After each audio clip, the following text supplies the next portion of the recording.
Así en Argentina. En la ciudad de Cuyo. En la ciudad de San Juan de Cuyo. San Juan de Cuyo. Cuyo es una región de 3 provincias.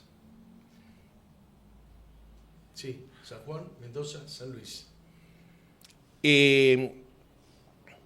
Se recibe de arquitecto, profesor de matemáticas, ciencias exactas, apóstol. Sí, era mi pasión. Mi pasión era la arquitectura. La arquitectura. Más que las ciencias exactas. En la facultad donde yo estudié era una facultad de arquitectura, de ciencias exactas, etc. Usted llega en 1991 al Uruguay. Sí, llegó en el 1990 a Colonia y en 1991 llegó a Montevideo. Entonces, ¿y usted en qué momento se aproxima a la religión? Bueno, a mí mi mamá me llevó de chico, sí, desde la cuna. Así que he vivido toda mi vida participando de las raíces de la civilización occidental cristiana que están en la Biblia. ¿Y en qué momento dice, bueno, esta es la actividad que yo quiero desarrollar durante toda mi vida? Bueno, la actividad que yo quería desarrollar durante toda mi vida era la arquitectura, y lo que menos quería ser es pastor. No me diga. Para nada, me caía mal. A mí que me pida cualquier cosa a Dios menos ser pastor. Y yo se lo dije también. Señor, pedime cualquier cosa. Yo era un creyente consagrado, sí, un laico consagrado. Pedime cualquier cosa menos que sea pastor. Y adivine usted qué se le antojó a Dios. Ser pastor. Que yo sea pastor. Pero él parece que era un plan. Mega plan. Y era un plan previo a mi nacimiento, porque Dios conoce todas las cosas desde antes, ¿no? Ya Él me trajo a mí para ser pastor, yo no sabía. Karl Marx, sí, fue una persona que vivió durante todo el siglo XIX. Sí. No como nosotros que vivimos una parte en el siglo XX y otra parte en el siglo XXI. ¿Cómo venimos? ¿Bien, Julieta? Bien. Era un siglo de certezas. Y era un siglo donde realmente se veía mucho mejor que hasta hacía un tiempo. Ya cuando alguien tenía un pariente para ir a verlo a 200 kilómetros, no iba más a pie, no iba más a caballo, no iba siquiera en una carreta, usaba un tren. Él en ese siglo era un muy buen economista, tan bueno como los otros 39 que se recibieron con él en la facultad. Y él ahí suma su conocimiento de economía a través de un error. Él desarrolla mal la teoría del valor. Esa rentabilidad que tiene el empresario cuando pone una empresa y gana dinero. Él decía que eso era un robo hacia los obreros, que los obreros tenían que ganar el mismo salario que el empleador, que el empresario, y eso estaba mal. Concretamente, al día de hoy, la Cámara de Empresas norteamericana dicen que en la costa este una empresa no va más allá de 2 años. Y la costa oeste, una empresa no va más allá de 2 años. El 65% en el este de las empresas cierran antes de los 2 años. Y en el oeste, antes de los 2 años, el 70% de las empresas. Y entonces esa rentabilidad que sacó es una legítima renta a todo lo que gastó y no le va a devolver nadie nunca. En sillas, mesas, teléfonos, propaganda, etcétera, etcétera, que no hay lugar donde llevar todo eso una vez que se termina la empresa. Y que no tiene el mismo precio que cuando la compró. Totalmente. Pero aparte, fíjese, un buen administrador que trabaja con el empresario, va a otra empresa a administrar. Un buen recepcionista va a otra empresa a hacer recepción. El empresario, si vendía helado, tiene que en la Florida, y cerró ahí, no puede ir a Nueva York. Es una legítima ganancia. Después también se mete con Hegel, en el sentido que trata de hacer un desarrollo muy poco original. Él no era original, Karl Marx no era ningún original.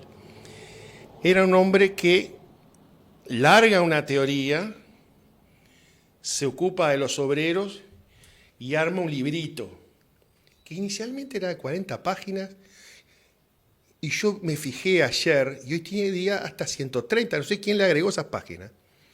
Entonces, él veía que los hombres de esa época tenían la certeza en Europa de cosas que no podían ver, tenían fe en Cristo. Y él rivalizaba con ellos, porque inclusive permanentemente saca frases en contra de la religión, escribe libros en contra de la religión, no solamente de la religión católica, sino también de la religión hebrea. Marx fue él tenía la presunción de que el destino de la humanidad iba a ser el comunismo y que él iba a llevar a esa gente hasta ahí, pero en poquito tiempo. Pero no solamente además tenía la presunción de que el cristianismo iba a caer. Sí. No solamente tenía esos grandes errores, gigantes errores sobre el triunfo mundial del comunismo. Pero no sé qué tan buen economista sería cuando no hemos visto todavía algún resultado positivo de su teoría. Sí, es que ninguna empresa nunca agarró un libro de Marx para solucionar un problema. Claro. Entonces, no solamente tuvo sus errores, también dijo que el último país donde iba a haber comunismo era en Rusia y que el primero seguramente iba a ser Inglaterra. Pero él rivalizaba muy fuerte con el espíritu, con la espiritualidad. Él le tenía mucho miedo a ese libro que es la Biblia, donde están las verdades de Dios y de Jesús de Nazaret. Él trata de inventar un librito para llevarla contra eso y no puede. Y una persona hace poco, que no tengo la autorización de ella para nombrarla, pero yo lo fui a verlo de un lugar donde él está, y me dijo, no tengas dudas, ellos, el marxismo de Lenin, el marxismo de Stalin o de Castro o de Ortega o de Kim Il-sung, les tiene terror a la fe. Y de la misma manera que no son ningunos comunismos iguales, todo eso, acá yo veo que en el cono sur, en América Latina, ha reinado un nuevo imperio de los totalitarismos y la naturalización de los totalitarismos. El factor común de todos los totalitarismos es meter preso a los cristianos enseguida cuando arranca. Eso y a la oposición, que generalmente la oposición tiene. Los cristianos somos conscientes que para el desarrollo de la libertad en el mundo, nuestras ideas y el espíritu son fundamentales. No, y a eso se le agrega un tema también importante, que nos han hecho creer que no podemos opinar en democracia porque la laicidad, la separación de la Iglesia y el Estado, no nos habilita a tener libertad de pensamiento, libertad religiosa, como si la libertad de conciencia estuviera reservada solo para cierto tipo de ciudadanos, ¿no? Entonces nos amedrentaron, nos hicieron que nos escondiéramos dentro de las iglesias, nos hicieron creer que no podíamos opinar de cosas que tienen que ver con política.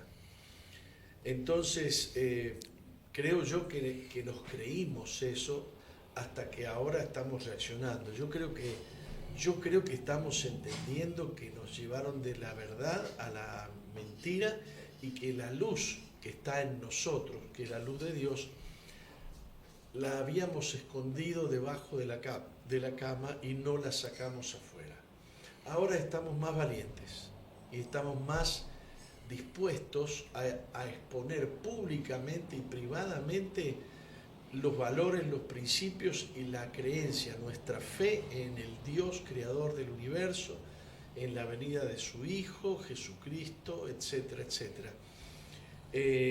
Así que sí, estamos viviendo en una guerra espiritual.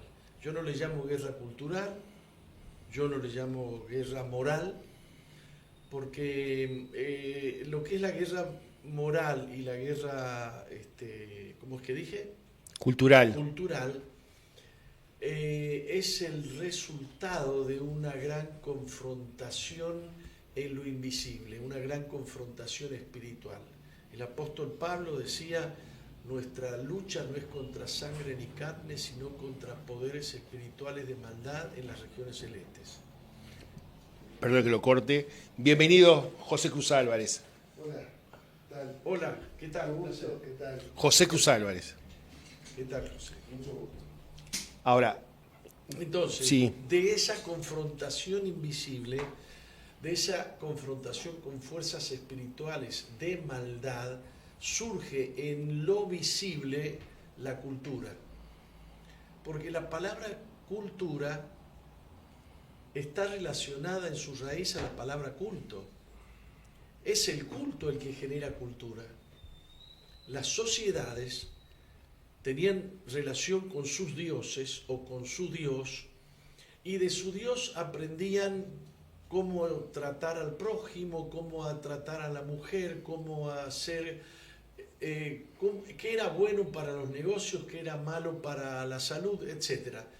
Y todo eso es esa cantidad de costumbres, de creencias, de características conforman la cultura. Marx viene a destruir esa cultura. Marx quiere deconstruir todo lo que es nacido de la civilización judeocristiana. Marx no soporta el matrimonio, Marx no soporta la familia y otros, además de Marx, otros que son Sí.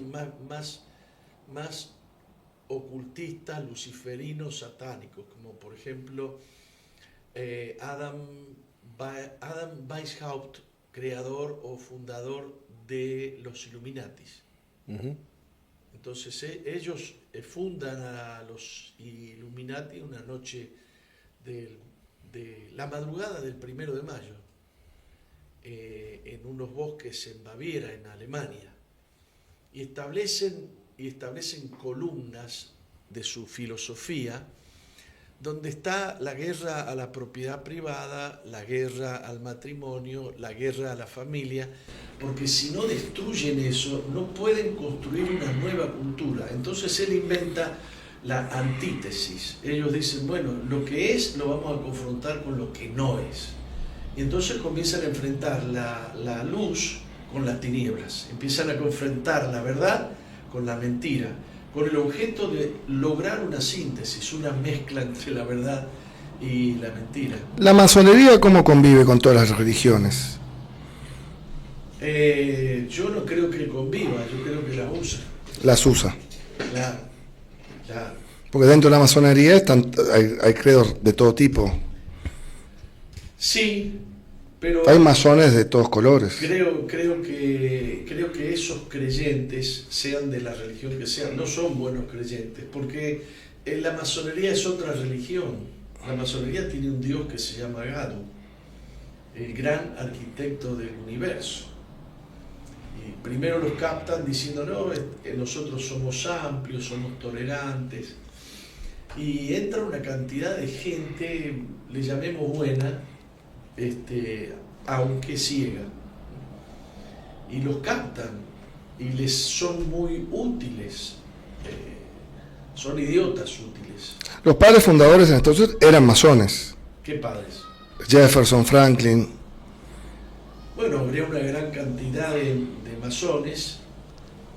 En ese tiempo estaba muy mezclada la masonería con el protestantismo, Sí, porque la historia de los reyes católicos y el papado y todo el lío que se armó en la Reforma contra ciertas prácticas de la Iglesia Católica, como por ejemplo la venta de indulgencias y otras cosas, terminaron siendo los masones aliados políticos de los protestantes. Pero la masonería se propuso infiltrar también la Iglesia Católica y la infiltró. también. Hay mucha masonería dentro del papado. Usted en el 90, cuando llega al Uruguay, ya comienza a llevar la actividad de pastor. Yo vine a predicar el Evangelio en Uruguay. Sí, entonces, desde ese año 90 a este 2025, ¿Cómo ha visto los cambios sociales que se están implementando? Los cambios en la sociedad, y si quiere vaya más lejos, en la escala de valores de la sociedad, cómo se ha ido cambiando y las consecuencias de esos cambios. Yo creo que vamos mejorando, con altibajos, ¿no? Pero desde la guerra que hubo al principio del siglo XX, que con Pepe Valle, que quiso destruir la fe, y que tomó fechas importantes de la fe para transformarlas en fechas laicas. Semana de la familia, Todo. semana de turismo. Claro, la semana de turismo. ¿Por qué no eligió otra semana para la semana del turismo? ¿Por qué no eligió otro 25 de diciembre para el Día de la Familia? Porque él quería sustituir la fe, él quería poner otros valores distintos a la fe. Entonces, en ese tiempo fue mucho peor, porque él era dueño de un diario, él se burlaba del clero, escribía a Dios con minúscula. En realidad era más complicado el asunto con él, Sí, pero ahora tenemos, desde el punto de vista social, como unos cambios que mucha gente, entre ellos yo, veo como una degradación de algunos valores. Veo a la mujer bajo ataque, veo a las instituciones que formaron, inclusive las que formó Pepe Valle, como el matrimonio, Claro. bajo ataque. ¿Cómo formó Valle el matrimonio? Bueno, el matrimonio en Uruguay está a nivel del Estado, ¿no?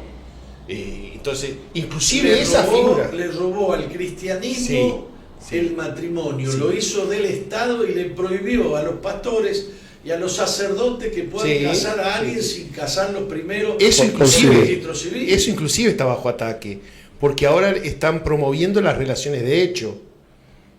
No hay nada que esté quedando.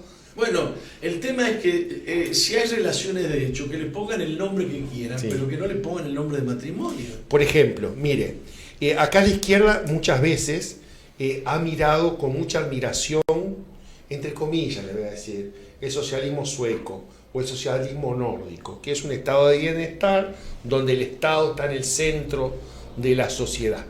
Eso hace años que no es más así, pero le digo que en algún momento. Dos cosas le quería decir de ese modelo que admira la izquierda, pero que no se ha enterado o que no tiene ganas de promocionar. Todos los domingos los cultos católicos, no recuerdo bien cuáles, están llenos. Y en una misa que dura 3-4 horas. ¿En dónde?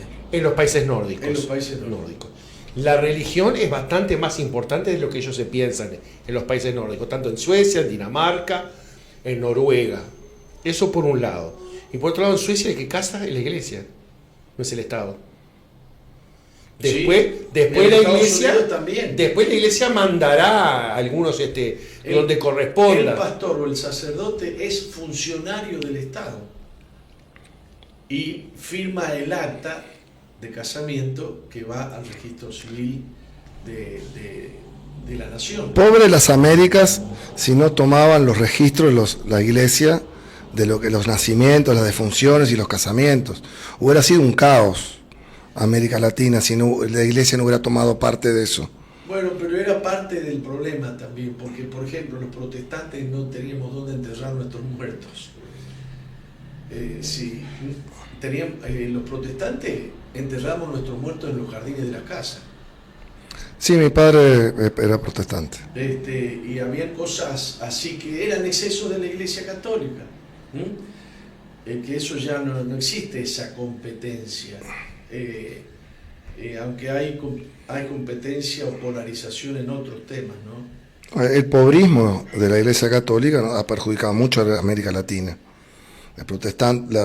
Mi padre como protestante siempre los valores del que el progreso individual genera un progreso social, primero el individuo, después la sociedad. El pobrismo católico influye mucho en el pensamiento latinoamericano hacia la mediocridad, hacia abajo, Sí, que se mire mal. hay una teología bastante distinta Distinta, exactamente. de cómo sacar adelante la sociedad, ¿no? Muy distinta. Hubo un evento. Quería hablar un poco de ese evento. Ese evento se dividió entre dos cosas. Entre que mucha gente no lo quiso cubrir, mucha gente no lo quiso propagandear, de la gran prensa o de la prensa hegemónica. Que yo sepa, Sí. nadie quiso hacer una No sé entrevista cómo previa. hicieron entonces para descargar su ira sobre el evento cuando ni siquiera mandaron un periodista. Y bueno, o fue pero uno. Buscaron fotos en En las redes. En las redes. En las redes. ¿Nos cuenta un poco de ese evento? Sí, la verdad es que yo no era el organizador, No. mucho menos. Había un grupo de gente a la que yo ni siquiera conocía, que estaban trayendo a estos expositores de la derecha FEST. Pero tenía algún contacto con algunos de ellos, pero especialmente tenía contacto con el editor de los libros de ellos, Mira, muy bien. que es evangélico. Ujú. Cuando surgió, no sé si 10 días o 15 días antes, Un poquito más, ¿eh? o 20 que, 20 días, que le dijeron que no le iban a recibir en el el... hotel dijo que no lo iban a hacer. Sí.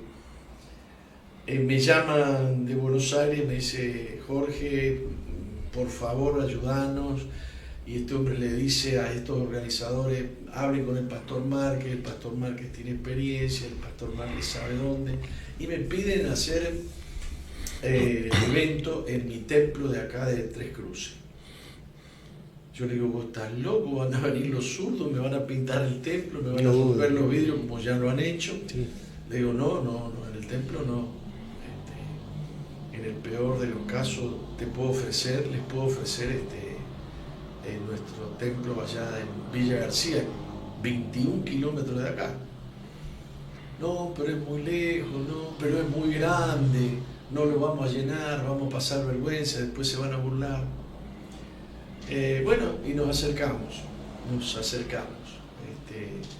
Y entonces ahí yo les hice ver a ellos que haciéndolo en Veraca se iban a ahorrar un montón de costos del hotel y de las pantallas, porque yo tengo allá todo, Sí. tengo todo lo que haga falta. Y ahí medio que se animaron, pero estaban asustados porque no iban a Es enorme poder eso. llenar, ¿Cuánta gente es el claro, templo ese? para 2.600 personas. No, pero aparte la higiene, la limpieza, el orden y la calidad de las instalaciones. No es solamente Sí. Bueno, 2.500 sillas. entonces les digo: mirá, yo creo que no es problema llenarlo, pero ellos vendían entradas a 1.600 600 pesos. 5.000, ¿cuánto? 1.600 pesos. 1.690, creo. Sí. Bueno, 1.000. Sí, son gente muy esforzada. Son gente muy esforzada, que han trabajado muy duro. pero no es difícil, no es fácil juntar gente con un precio así. Le digo: mira, yo me animo a llenar acá, le digo, pero yo no puedo vender entradas a ese precio. Si ustedes me dejan a mi gente en mis redes vender a un tercio de lo que ustedes están pidiendo, esto se llena. No, ¿te parece? Sí, no. Bueno, al final encararon. Entonces, ¿cuánto nos vas a cobrar? Y digo: qué sé yo, le digo, tengo que cortar el pasto, la luz. Habían ahí 200 colaboradores. Sí, señor. 200 Yo colaboradores. calculé más, pero sí, si usted dice 200. Honorarios. 200 y pico, honorarios. Honorarios. Sí. Al Voluntarios. Voluntarios. final le digo: bueno, mirá, no les cobro nada, solamente yo vendo mis entradas, ustedes vendan las de ustedes.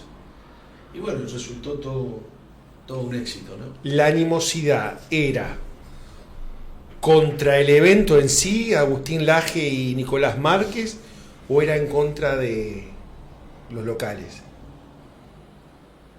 ¿Contra mí? Sí, Yo creo que contra todo. contra todo. Sí, ya, ahí caemos todos. Ahí me acusan a mí de meterme en política, de cómo metemos la iglesia que no cobra, que no pone impuestos, cómo vamos a usar la plata del Estado, del pueblo, para un evento que no es religioso. Sí. Y ahí es cuando yo comienzo a explicar a todo el mundo que para mí el evento no es político, que los valores que nosotros defendemos, como es defender la vida, no son de la política. La vida existe Es desde un que derecho fundamental la vida. Y- A partir de ese derecho surgirán muchos, pero el existe esencial antes- es ese. Existe antes que la izquierda, Sí. que la derecha, existe antes que la nación, existe antes que la ONU. Así que yo no estoy defendiendo ninguna verdad política. No había ninguna bandera política. Claro, y tampoco nos tienen que confundir diciendo porque defienden la vida en contra del aborto son religiosos. No, el tema no, nos han robado el derecho a pelear el derecho a la vida diciendo que nosotros no podemos opinar sobre ese asunto, como nosotros defendemos los valores de la civilización occidental y cristiana. Defendemos las verdades de la civilización que tiene sus raíces en los conocimientos o en la fe judeocristiana. Entonces yo no estoy luchando por un partido político, ni por una idea política, ni por una ideología política. Y lo mismo cuando defiendo el matrimonio. El matrimonio no lo inventó ni Pepe Valle, no lo inventó el Estado, no lo inventó la ONU. Ya existía todo eso, ya existía, y existía en la Biblia, y existía en la fe de los creyentes en Dios. Y lo mismo el concepto de familia, el concepto de propiedad privada. En el socialismo la propiedad privada tiende a no existir, o se pretende que no exista, nuestros niños son del Estado, son un bien social. Nazismo. ¿Eh? El nazismo Claro. propone eso. Y que tu propiedad, tu casa no es tuya, es un bien social. Entonces ellos luchan contra la propiedad privada. ¿Y nosotros de dónde creemos en la propiedad privada? Desde el Sinaí, cuando Dios le da las leyes a Moisés y le dice no robarás. Cuando aparece el mandamiento no robarás, significa no te apoderarás del bien de un tercero. La propiedad privada la vas a respetar, Dios ordena. Entonces no estamos ante un hecho político, estamos ante un hecho religioso, forma parte de nuestra fe. Cualquiera que haya nacido en Uruguay, diría que en América Latina, tratar de desmarcarse de ser judeo-cristiano es imposible, porque aquí no se le pega a las mujeres, aquí las mujeres son sujetos de derecho, aquí no se tortura a los animales, aquí somos judeocristianos. Por más que tratemos de que haya ideologías que traten de apartarnos, Es lo que somos todos pasó a judeos. Emanuel Dana. Emanuel Dana se alejó de la Iglesia Católica, de su familia, y empezó a militar con ser ateo. Pero empezó a descubrir que los premios Nobel, más del 90% creía en Dios. Y él ha estudiado mucho la ciencia. Emanuel Dana es muy conocedor. Y empezó a ver por qué esta gente creía en Dios. Parecía ridículo, porque parece ser que si vos sos científico es una necedad creer en Dios. Pero el tipo comenzó a ser teísta y comenzó a defender la existencia de Dios. Entonces después decía, no se puede ser, yo soy creyente en Dios, pero no cristiano, no el cristianismo de la Biblia, porque nos consideraba a los cristianos medio lelos. Pero un día llegó a la conclusión de lo que él estaba defendiendo era el extracto de la civilización occidental y cristiana. Dijo, wow, resulta que yo estoy defendiendo los valores del cristianismo. Y después se preguntó, ¿y quién es el líder máximo del cristianismo? Cristo. Y terminó diciendo que Cristo es el número uno. Y hoy es cristiano de nuevo, católico, no un católico militante, pero es un cristiano, un creyente en Dios y da fe a lo que dice la Biblia, ¿no?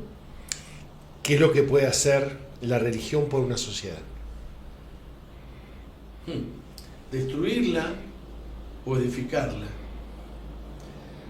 La religión para mí es una palabra complicada, porque hay una visión de la religión que es el esfuerzo del hombre por alcanzar a Dios. Entonces crea la religión el hombre para alcanzar a Dios. ¿Qué tengo que hacer para alcanzar a Dios? Es terrible eso. Le puede hacer muchísimo daño a una sociedad y al ser humano. Porque la pura verdad es que Dios alcanzó al hombre. Puede ser Dios, puede ser Alá, puede ser Mahoma, puede ser... No. No. No. Al menos Jesús es... no es, ¿cómo que le llaman cuando son muy amplios, muy... Amplio, ser una persona amplia. Jesús no es amplio, es único. Él dijo, yo soy el camino y la verdad y la vida y nadie viene al Padre si no es por mí. Él ha declarado que no hay otro camino al cielo, que no hay otro camino. Es la nueva alianza. Padre, Hijo y Espíritu Santo. Y la nueva alianza o el Nuevo Testamento, como le decimos, es la historia de lo que Jesús enseñó y dijo. Bueno, vemos lo que pasa con el islamismo, ¿verdad? En el mundo hoy. Claro, yo no sé, pero la religión de Alá... El otro día vi un video donde un esposo tenía colgando a una esposa. Andá a saber lo que habría hecho la esposa. Pero estaban todos los parientes y todos los vecinos, y la mujer colgando y él le pegaba azotes. Eso lo produce, eso es lo mismo, ese Dios, que el Dios bueno, que habla de la misericordia al prójimo, de la misericordia al extranjero, a la viuda, al quebrantado, al hambriento, al niño, al huérfano. Por más agnóstico o ateo que seamos, es imposible ver con buenos ojos eso, ¿verdad? Claro. Entonces, desmarcarse del judeocristianismo nosotros no podemos. Claro. pero Europa va en ese camino. Usted observe la cultura. Toda cultura tiene origen en una creencia. Usted ve la cultura, ¿puede aceptar esa cultura? No, y a su vez las leyes hacen en base a esa creencia. Europa está cayendo en el Islam, Claro, porque ha rechazado. porque Occidente está muy confundido. Se Mode- están confundiendo los valores. Moderado, ¿no? Pero de a poquito. No es moderado. Hay como 15 gobernadores, intendentes ya en Inglaterra. Francia. Francia está hecha bolsa. Bueno, pero no han cambiado las leyes, ¿no? La mujer sigue siendo un sujeto de derecho. No, Digo, mire que están estableciendo la ley Sharia en Alemania, en España, en Inglaterra. No, es caótico. Y el índice de natalidad de los maometanos es muy alto. Un maometano es capaz de tener una docena de hijos, tiene 2 o 3 mujeres, y con cada una tiene 3 o 4. Y en Austria el promedio no llega a 1, por ejemplo. ¿En dónde? en Austria. En Austria no llega a 1. Wow. Como Uruguay tampoco. Uruguay tiene 1.3. Sí. No pensé que estaba tan abajo Austria. Es terrible eso. Sí. Japón. Es una declaración. Seguramente España está más alto, pero a medida que se llega a centro Europa va bajando. Sí. A medida que se llega a centro Europa. Por ejemplo, en Hungría hicieron muy buenas políticas con respecto a la familia y con respecto a... Bueno, es Sí. católico el presidente. Es católico. Orbán. Sí. Orbán. Sí, Defiende los valores de Occidente. desde su presidencia, que creo que fue hace 12 o 15 años, está creciendo la natalidad, están creciendo más húngaros en Hungría, Claro. que era lo que había déficit, Claro. favoreciendo. Usted compra una casa y tiene un hijo, ya tiene un 10% de descuento del precio final. Si tiene 2 más, si tiene 3 más, y si viene el 4.º hijo, entonces la señora que tuvo el 4.º hijo pasa a tener desde el Estado el salario que tenía en su empresa, en su empleo, y comienza a dedicarse a los hijos. Interesante. Puede no hacer eso, no es obligación, puede tener 10 hijos y nunca acogerse a esa ley. Claro. Pero está la posibilidad. Porque, como decíamos recién, Occidente está muy, muy confundido. Porque de determinadas cosas lo encierra, es cultural. Pero si no se mide con la misma vara, de repente, determinadas decisiones de los cristianos. Cualquier movimiento cristiano es un atentado a la laicidad. Y los padres pueden perder a sus hijos, les quitan los hijos. En el estado de California no es obligatorio la intervención de los padres en el cambio de sexo a los menores de edad, por ejemplo. Más bien le impiden a los padres que decidan. Sí, se esconden, hay cuentos horrorosos de ese tipo. En Canadá Canadá está terminado. Canadá es terminado. Sí, a partir de el expresidente Trudeau destruyó Canadá. ¿Nos puede contar Misión Vida qué es? Bueno, Misión Vida es una iglesia. Ya lo dice el título, pues está la vida, ¿no? Pero ¿cómo es el contenido de Misión Vida? Bueno, yo soy de cuna evangélico. Ajá. Y evangélico bautista. Los bautistas son muy apegados a las escrituras, a la Biblia. Y yo desde muy niño conocí mucho la palabra de Dios. Después, en el andar del tiempo, entré en un mover espiritual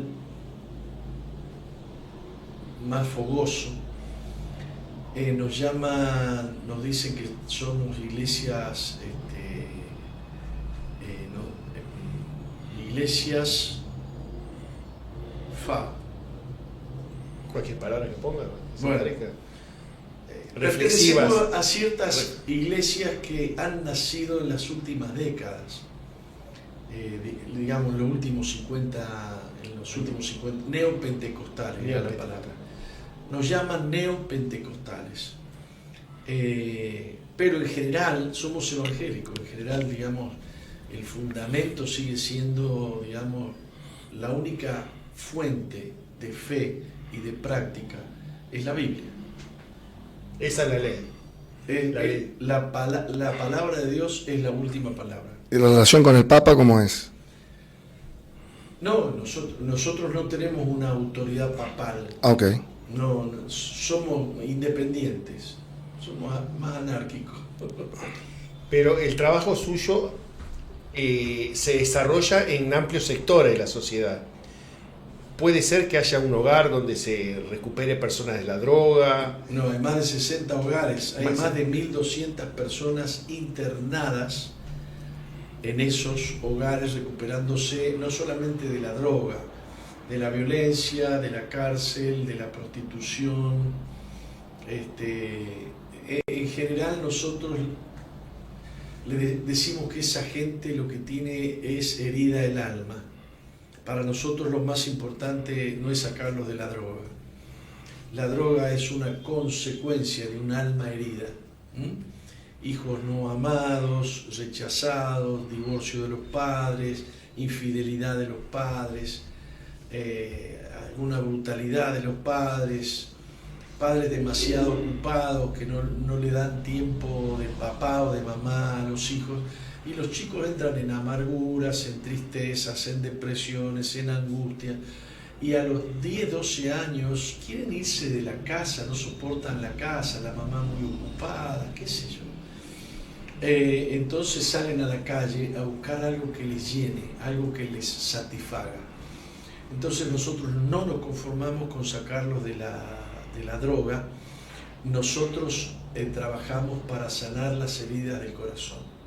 Por ejemplo, perdonar al papá o perdonar a la mamá. Por eso es en segundo término. Primero hace falta una asistencia de algún tipo porque... Desde el primer día nosotros trabajamos con las dos cosas paralelas. Porque los vicios es difícil dejarlos, como el alcoholismo, la droga, generan abstinencia. Es difícil aguantarlo, ¿eh? Normalmente tardan unos 3 meses en cortar lazos con la droga. En limpiarse. Pero si siguen con la misma mentalidad con la que llegaron, salen afuera y otra vez vuelven a caer. O el mismo entorno. O si vuelven al mismo entorno. Entonces, hay muchas tareas que le llamamos de sanidad espiritual que hacemos con ellos. Y además cambiarles las costumbres, levantarse temprano, Acostarse temprano. hacer alguna Actividad física, supongo. actividades. Normalmente todos los hogares Veraca, que son más de 60, Ujú. y tenemos En todo el país. En todo el país, y tenemos en Haití, y tenemos en Argentina, y tenemos en Brasil. Misión Vida con el apóstol Márquez. Sí, sí. Tenemos, ¿Y en Haití? en Haití tenemos un hogar de niños. Oh, Y tan bueno es el trabajo que hacemos, que por ejemplo, los pastores que tenemos en Haití, el esposo era narcotraficante, era un narco pesado, ¿no? Aunque no hay más narco más pesado sí, que el Estado. en Haití. No, acá. Él era narco. Y además prostituía mujeres. Y Sí, qué sé sí. yo. Un día llega una chica desesperada por droga y no tenía plata. Y él tenía un tipo ahí guardado en la puerta. Ujú. La chica se acerca y le dice: che, anda a decirle a tu jefe que estoy desesperada Sí, sí. por Por droga, que me pida lo que quiera. Entonces él le dice, la mira así, decirle qué pasa. Entonces le dice: bueno, mira, acostate conmigo y yo te voy a dar droga. A los pocos días le dice: mira, esta droga la tenés que pagar. La Y muchacha le dijo: entonces- ya la pagué. Le dijo, la muchacha le dijo: ya la pagué. No, el muchacho le dice: te vas a tener que prostituir para traer plata Mirá, sí. para pagarme. Así que sigue siendo la hembra de él, pero se prostituye para traerle plata a él, etcétera, etcétera. Pero la vida les cobra y terminan sin nada, y terminan flacos y hambrientos y cubriéndose con cartones en invierno en la calle. Así lo encontramos nosotros. Hoy ella está casada con él, porque los casamos, no eran casados, y hoy son pastores y tienen un hogar de niños en Haití. El trabajo es realmente bueno. Yo digo, somos una gran bendición. ¿Todas esas actividades han tenido un reconocimiento por fuera de Misión Vida? Bueno, hay muchas iglesias, mucha gente que reconoce especialmente los padres. Sí, Especialmente los pero padres. algún organismo a nivel nacional, algún partido político que haya querido ver cómo son sus métodos, cómo lograron lo que lograron para aprender, intercambio, esto o lo otro ha ocurrido. Algunos partidos políticos nos palmean la espalda, nos dicen: bravo, muy lindo lo de ustedes. Sí, Voten no. por un interés, decís tú. Y a nivel nacional, alguna organización, INAO, el otro que Nada, hay, nada. ¿no? Lo que sí han habido son intendentes que nos Que han preguntado. No, que nos han dado, por ejemplo, algún edificio derrumbado que tienen, y nos han dicho: bueno, le damos un comodato por 10 años, pongan aquí un hogar. Muchos intendentes nos han pedido que llevemos hogares a Veraca. Bueno, está muy bien. Sí. Entonces, por ahí el intendente nos da materiales y nosotros arreglamos el lugar, y entonces quedamos ahí con un hogar. Todos los hogares son Financiables. o sea, Autosustentables. autosustentables, tienen proyectos de vida. Entonces los chicos trabajan en las tareas del hogar para autofinanciar el hogar. Y nos ha dado muy buen resultado, porque no hay manera de solventar. Pero ¿cómo se genera plata ahí para poder? Porque hay que comer, hay que vestirse, hay que pintar, hay el que agua, pintar. la luz. Mirá, hay cosas muy lindas que pasan. Por ejemplo, el otro día una empresa de zapatería, hace 3 días, ¿te enteraste? 120 pares de zapatos. Pagnific Ujú. nos ha dado muchísimo pan.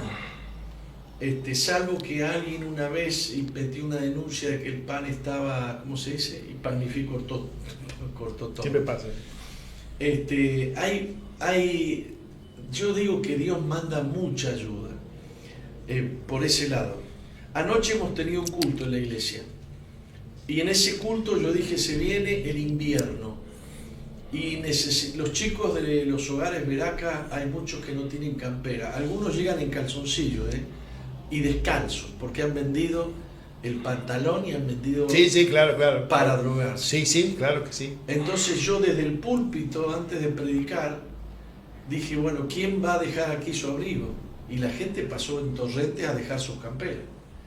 Hicimos 2 parvas, una a la mañana y una a la tarde.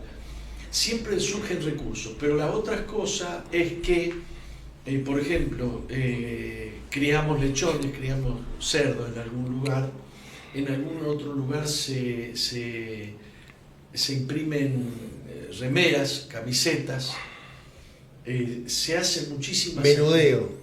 Sí, y muchas cosas, en algunos hogares se hacen alfajores de maicena. Bueno, y alguna persona será que administrará todo eso de manera súper eficiente, porque... No. En cada hogar hay un encargado que es el padre de familia y él es el que administra el dinero. Nosotros ¿Y no... cuántos chicos hay en cada hogar, más o menos? Y desde 10 hasta 120. En algún hogar, todo depende de dónde está el hogar, todo depende de la habilidad del encargado de llevar adelante el hogar, pero es muy bonito, es muy bonito. Te voy a contar algo. Cuando el presidente Lacalle Pou era diputado, me invitaron a mí a hablar en la Comisión de Drogadicciones de la Cámara de Diputados. Ellos querían saber cuál era nuestro protocolo terapéutico. No tenemos protocolo terapéutico, no somos una institución de salud. Si fuésemos una institución de salud, nos controlarían cuántos baños, cuántas camas, cuántas ventanas, y no puede ser, y cuántos profesionales. Nosotros no tenemos profesionales, tenemos algunos que nos ayudan voluntariamente. No, ahí ya entraría la maquinaria del Estado que lo haría ineficiente, caro. Nos obligaría... No, tenés que cerrar. Tiene tantas reglamentaciones que al final no se arregla, no se ayuda a nadie. Entonces nosotros nos hemos parado en los pedales de que somos... te hacen cerrar. Somos un hogar y hay un jefe de familia. Te están haciendo señas, ¿no? No, nos quedan 10 minutos. Nos quedan 10 minutos. Sí. Perfecto. Porque te quiero hablar de un... Bueno, hágalo. Arriba. Parto de la base que usted va a volver acá. Bueno. Sí, cuando digo sí. En este momento estamos organizando un congreso que es un congreso anual internacional, es el Congreso Iberoamericano por la Vida y la Familia. Es una organización importante. Hemos logrado penetrar, por ejemplo, en la Asamblea Anual de la OEA, donde exponen personas que pertenecen a las ONGs. Ellos le dicen que es para oír la voz del pueblo. En esas sesiones no pueden hablar ni los legisladores ni los funcionarios de gobierno. Y entonces ahí somos voceros. Muy bien. Por una de las tareas de este Congreso Iberoamericano. Que se va a hacer acá en Uruguay. Se va a hacer del 18 al 20 de junio en Uruguay. Dentro de ese Congreso tenemos una alianza de legisladores cristianos. Ahora estamos por fundar, en este Congreso estamos por lanzar una alianza de comunicadores cristianos. No lo deja afuera. Bueno. No lo deja afuera. Bueno, y tenemos otra cosa más. Fuera del programa del Congreso tenemos 2 eventos multitudinarios. Uno con Emanuel Danan y otro con Miklos Douglas. Sí. Lucas. Es chileno él, ¿verdad? No, es peruano. Es peruano, Es cierto, peruano. cierto. Es una eminencia. Hay otro muchacho que es chileno, sí, también. Es una eminencia. Sí. Es una eminencia. Vamos a ver cómo difundimos todo eso. Bien. Y entonces el evento tiene un costo que tiene que ver con el Radisson, que tiene su No te lo costo. cerrarán antes. Y esperemos que no. No, porque como no dice derecha, probablemente no lo cierren. Y no sé, porque... Como que le asusta a la derecha, entonces. sí, sí, sí. El nombre de derecha. Este tiene mejor marketing en un congreso latinoamericano por la vida. Conste que yo no soy ni de derecha ni de izquierda. Conste que la verdad existe antes que la derecha. Apóstol, ¿los Sí. cristianos tienen que estar en política? Los cristianos tienen el derecho Sí. y tienen el deber. Ajá. ¿A través de qué Porque medio? Jesús dijo, la luz no la pueden esconder. No la pueden esconder. Los cristianos tienen que hablar. Porque en Brasil hay bancadas de diputados que son evangélicos. Hay más de 100 diputados Sí, evangélicos. porque acá no hay. Y bueno, empecemos por Pepe Valle. ¿Por quién? Pepe Pepe Valle. Valle. Lo que pasa es que Uruguay se fundó como una nación muy laicista, una separación de la iglesia y el Estado mal entendida, Ujú. y una laicidad mal entendida. Porque la laicidad no significa que nosotros como ciudadanos no podemos opinar. La libertad de conciencia, la libertad de expresión es para cualquier ciudadano, cualquiera sea su ideología, cualquiera sea su religión, cualquiera sea su pensamiento. Es para todos. Entonces, cuando nos hicieron creer que nosotros no podíamos opinar porque estábamos manchados de religión, nos asustamos los cristianos, nos escondimos, no opinamos. Entonces después la política nos mete su ideología en la enseñanza pública y aparecen nuestras niñas diciendo con 12 años, no me gustan los hombres, tengo una novia. Eso se lo inculcó el Estado en el sistema educativo. Entonces, la política se metió en nuestras casas. La política se metió en nuestros cultos, en nuestras iglesias. Entonces, Aparecen hijos de pastores gay, aparecen pastores gay, aparecen los sacerdotes gay, que es una infiltración. ¿cuál es la reacción a eso? Y la reacción es hablar de la verdad. No hay vuelta. La verdad se defiende sola. La verdad, sí. La luz nunca fue detenida por la oscuridad. A donde aparece la luz, la oscuridad se disipa. Entonces lo que tenemos que perder es el miedo de hablar. El miedo de expresar nuestra fe. Apóstol, Sí, esto no es un adiós, es un hasta luego. muy bien. Muchas gracias. Nos vemos. Nos vemos. Pronto. Gracias.